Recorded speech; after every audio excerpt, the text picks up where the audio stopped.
गांधी की पेशी को लेकर आज कांग्रेस का प्रदर्शन चल रहा है मुख्यालय में। रागिनी नायर हमारे साथ बातचीत करने के लिए मौजूद है। रागिनी जी, क्यों प्रदर्शन किया जा रहा है? अगर ईडी ने बुलाया है तो हम शांति से भी जा सकते हैं। देखिए, जिसे ईडी ने बुलाया है, चाहे वो राहुल गांधी जी हों या आज सोनिया जी हों, वो शांति से ही जाते हैं, सवालों का जवाब भी देते हैं। लेकिन इससे बड़ा तानाशाही भरा रवैया क्या होगा कि कांग्रेस के कार्यकर्ताओं को, कांग्रेस के नेताओं को अपने दफ्तर में जाने से रोका जा रहा है। दिल्ली को छावनी क्यों बनाया जा रहा है, मुझे बताइए। ये इंडिया गेट के चारों तरफ ये बैरिकेड्स और पुलिस की तैनाती क्यों की गई है? शांतिपूर्वक तरीके से अपने नेता के साथ कंधे से कंधा, कदम से कदम मिलाकर सड़क पे चलने का अधिकार क्या इस देश में अब नहीं रह गया है? आप कहते हैं कि संसद में धरना नहीं दिया जा सकता, आप कहते हैं कि संसद में सवाल नहीं पूछे जा सकते। आपने तमाम विपक्ष जो भाषा का इस्तेमाल करता है उन शब्दों पर आपने रोक लगाकर उनको अनपार्लियामेंट्री घोषित कर दिया है। तो ये लगातार एजेंसीज के माध्यम से विपक्ष की आवाज को घोटना, लोकतंत्र को कमजोर करना है और ये कांग्रेस पार्टी कभी नहीं होने देगी। क्या एक बार फिर से जिस तरह से हमने देखा था राहुल गांधी की जब पेशी थी, उस दौरान लंबी 5 दिन तक और 8-8 घंटे पूछताछ की गई, उस दौरान कांग्रेस के जनों ने खूब प्रदर्शन किया, कई जगह गिरफ्तारियां भी दी, आज भी कुछ ऐसा देखने को? देखिए, मैं तो ये कहना चाहती हूँ कि बार बार जो आरोप लगाए जाते हैं कांग्रेस पार्टी के नेताओं पर, वो कहाँ सिद्ध हुए हैं? पिछला जो बंगाल का चुनाव था, इस चुनाव से पहले, तब सुभाष चंद्र बोस की फाइल्स के बारे में बात की गई और ऐसा दिखाया गया कि पता नहीं फाइल्स निकल कर आएंगी तो कौन से दफन किए हुए राज उभर कर आएंगे। आज क्या हुआ? खोदा पहाड़ निकली चुईया। राहुल गांधी जी को आपने 5 दिन 10-10, 12-12 घंटे पूछताछ की, क्या निकल कर आया?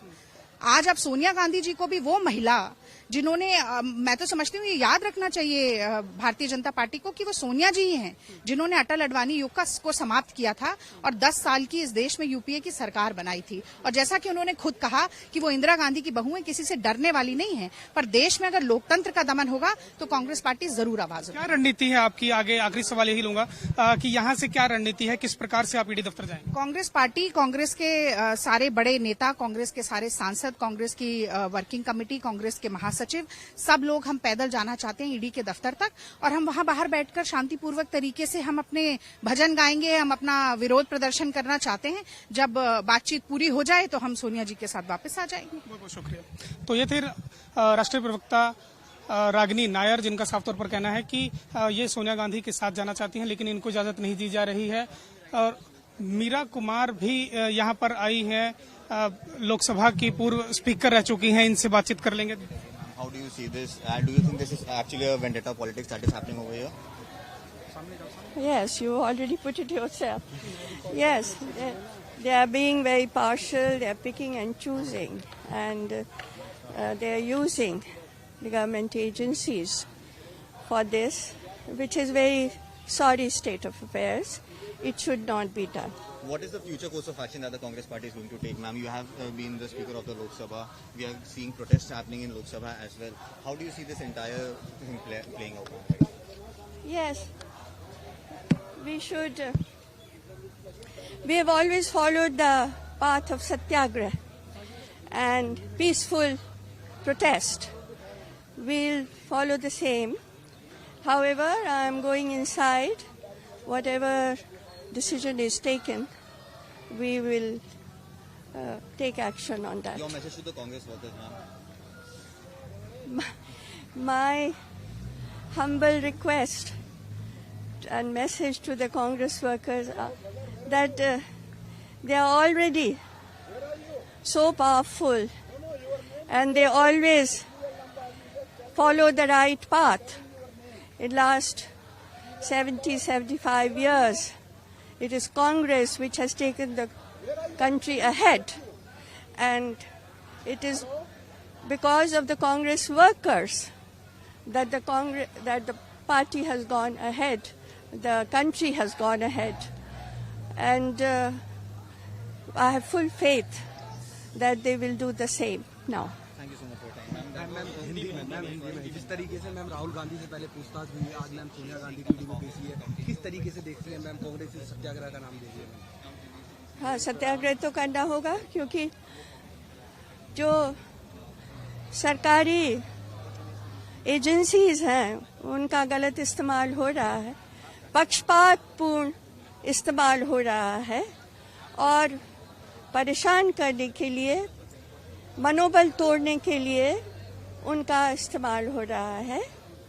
तो ऐसा हम नहीं होने देना चाहते और इसमें किसी एक व्यक्ति का या हमारी पार्टी का सवाल नहीं है, ये पूरी देश का सवाल है।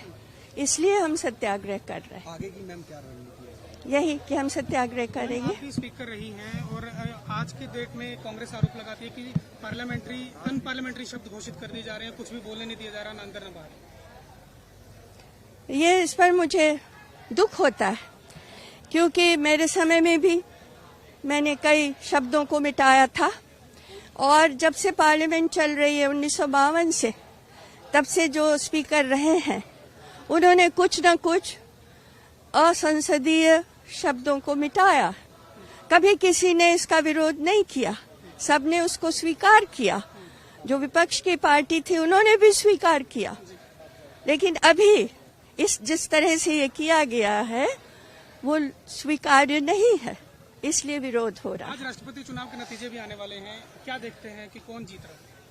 तो नतीजे आने दीजिए, थोड़ी देर में तो आ जाएंगे। मैम देश में लगातार महंगाई बेरोजगारी भी बढ़ती जा रही है, उसको किस तरीके से देखते हैं मैम? सदन में जो लोग हैं, जनता है, अभी तक तो गरीब जनता, मगर अब मध्य वर्गीय जनता, उच्च मध्य वर्गीय जनता, और यहाँ तक कि जो उच्च वर्ग के लोग हैं आर्थिक रूप से, वो सब परेशान है। इतनी महंगाई बढ़ गई है। बहुत बहुत शुक्रिया। तो ये थे मीरा कुमार, लोकसभा के अध्यक्ष रह चुके हैं यूपीए सरकार में। इन्होंने अपनी भूमिका अध्यक्ष के तौर पर निभाई थी और साफ तौर पर इन्होंने सरकार को घेरते हुए कहा है कि सरकार ईडी और एजेंसियों का दुरुपयोग कर रही है। कैमरा पर्सन साहिब के साथ मैं सुधीर पांडे, पंजाब केसरी टीवी, दिल्ली। हमसे जुड़े रहने के लिए हमारे YouTube चैनल को सब्सक्राइब करें और नई वीडियो की नोटिफिकेशन के लिए बेल आइकॉन को दबाएं। अगर आप ये वीडियो Facebook पर देख रहे हैं तो लाइक जरूर करें और ज्यादा से ज्यादा शेयर करें। धन्यवाद।